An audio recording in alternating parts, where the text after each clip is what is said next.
नमस्कार। Middle east में Iran, America और इजरायल के बीच तनाव लगातार जारी है। जंग चल रही है। भारत के साथ साथ कई देशों ने कूटनीतिक समझौते की बात कही है, लेकिन कोई भी देश मानने को तैयार नहीं है। हमले चल रहे हैं, जिस वजह से क्षेत्रीय स्थिरता और वैश्विक भू राजनीति को लेकर चिंताएं बढ़ गई हैं।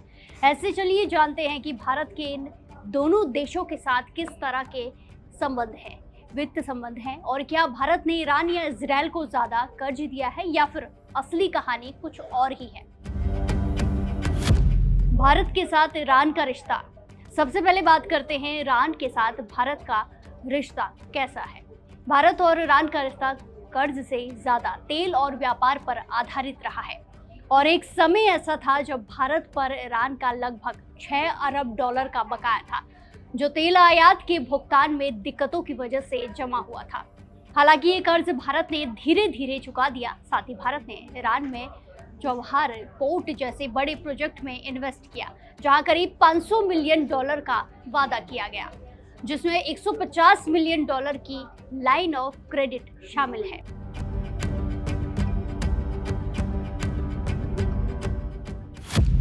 इजरायल के साथ आर्थिक संबंध। अब बात करते हैं कि भारत के इजरायल से कैसे संबंध हैं। इजरायल एक मजबूत और विकसित अर्थव्यवस्था है, इसीलिए उसे भारत से कर्ज लेने की जरूरत ही नहीं पड़ती। दोनों देशों के बीच रिश्ता टेक्नोलॉजी, इन्वेस्टमेंट और डिफेंस पर आधारित रहा है। 2000 से 2025 के बीच भारतीय कंपनियों ने इजरायल में करीब 443 मिलियन डॉलर इन्वेस्ट किए, लेकिन यहाँ पर कहानी पलट जाती है। देने के बजाय भारत खुद इजरायल से हथियार खरीदता है। दरअसल भारत इजरायल के हथियारों का सबसे बड़ा खरीदार है।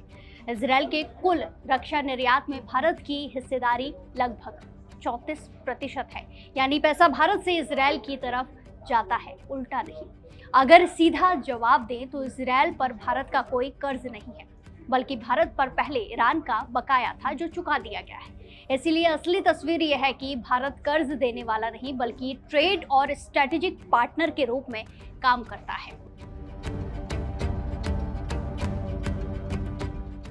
वह ईरान और इजरायल में से भारत ने किसी को भी बड़े पैमाने पर कर्ज नहीं दिया है। भारत की आर्थिक नीति में ये दोनों देश प्रमुख कर्जदार नहीं हैं, बल्कि भारत इजरायल के साथ रक्षा और तकनीक क्षेत्र में मिलकर काम करता है।